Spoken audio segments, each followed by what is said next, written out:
It is time to talk Tennessee football here on Mark Rogers TV. We bring in Mike Laval from Last Word on College Football to help us do so. We call it Laval's Breakdown. You get the complete conversation on SEC Breakdown on YouTube. The audio version, just search Mark Rogers TV on Podbean and also on iTunes. And, of course, Tennessee segments, you can find those right at Mark Rogers TV. So subscribe there. Mike, how you doing today? Doing great, Mark. How are you? I'm doing great. So looking forward to some football. So we sit here on a Sunday morning, just about 4 weeks from the time when everybody gets into the fray. So the boys are in camp across the nation, including there in Knoxville.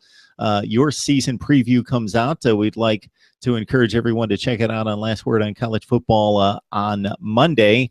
So let's start through the Vols coming off a back-to-back 9-4 campaign, and kind of the broad perspective that this should be a letdown year because of losing Josh Dobbs, the two running backs, the best wide receiver, Derek Barnett, etc. But if we start on the offensive side of the ball, there is reason for optimism. The offensive line strong despite the loss recently in the last few days of Chance Hall. That's right, Mark. In my season preview coming out tomorrow on Last Word on collegefootball.com, the term I use is cautiously pessimistic. I think Volunteer fans were cautiously optimistic last season.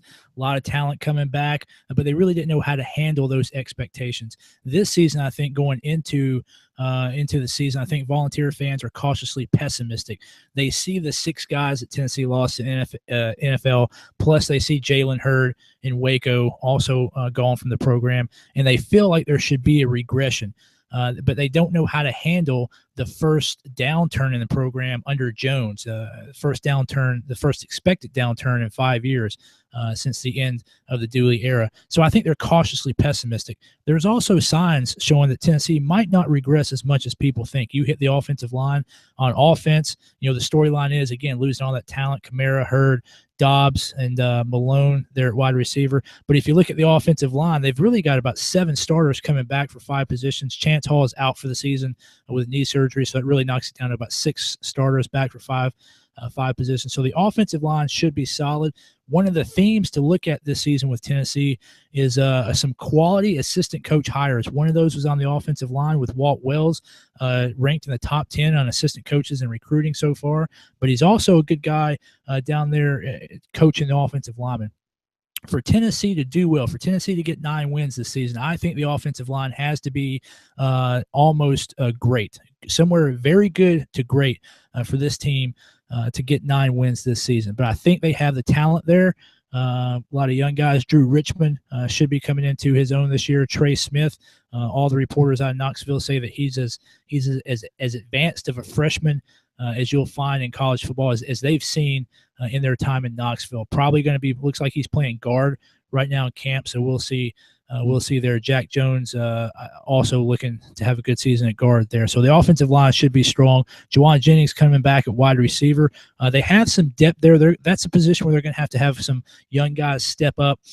John Kelly, a very good running back. We're going to have to look at the depth there. Carlson Fields-Me and Ty Chandler, really the only 2 viable backup options there. And then, of course, the big story from the offensive side is the quarterback situation. Quentin Dormady, Jarrett Guarantano battling out for the right to replace Joshua Dobbs there at quarterback. It looks like Quentin Dormady might be a little bit ahead, carries himself as the starter, but I would not be surprised if we see 2 quarterbacks set, particularly for the first 3 or 4 games of the season.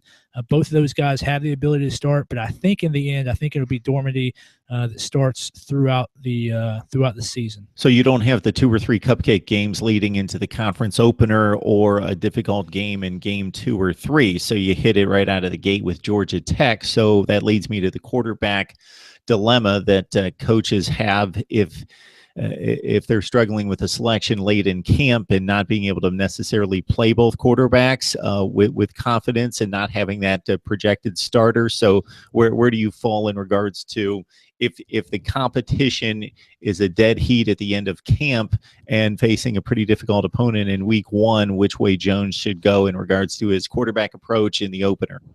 Yeah, so this is one area where I think the college game is significantly different from the professional game. When it comes to professional football, I am absolutely adamant that you have one quarterback and one quarterback only. And when you make a quarterback change, that's it. You stick with that guy for the rest of the season. I think in college football, it's a little bit different. If you go back and look at the previous, I think 10 national champions, I think 8 of them had first-year starters as quarterback. It's some incredible number. I think in college football you can get away with a 2-quarterback system. I think for Tennessee, particularly with the system that they run, I think I'm not a big fan of a 2-quarterback system, but I think you can get away with it at the college level. And here's why you can do that. One, it keeps both guys happy. We're kind of in the era of college free agency. Both of those guys are tremendous talents, so you kind of want to keep both of those guys happy as best you can. Plus, at Tennessee, you have the run-pass option. The offense is built around the run-pass option, so you can have a guy in there. Both of them are athletic. Both of them can throw. Dormity's probably a better passer. Guarantano's probably a better runner, but neither one of them are not good at the other skill set. Dormity is a little bit more mobile than people give him credit for. Guarantano is a better passer than people give him credit for.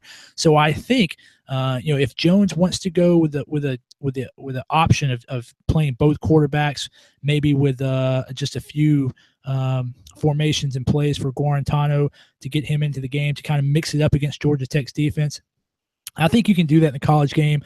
It's going to be a big risk for Jones. This is already a very this is a season that's important for him. It's kind of a make or break season. He's kind of on the hot seat. So when you do that, when you play 2 quarterbacks in a game or throughout a season, that kind of increases the pressure. You're going to have a lot of people questioning the decision to do that, which just adds to the pressure of the season. But I think in college you can get away with that. If you have a guy that you think gives you the best chance of winning throughout the course of an entire game, you play that guy. But if you really think that it can benefit your team to have 2 of those options there, I think you can do that in the college game, which is completely different than the pro game. I think that's an area where the college game and the pro game are significantly different. The theory on the 2-quarterback system.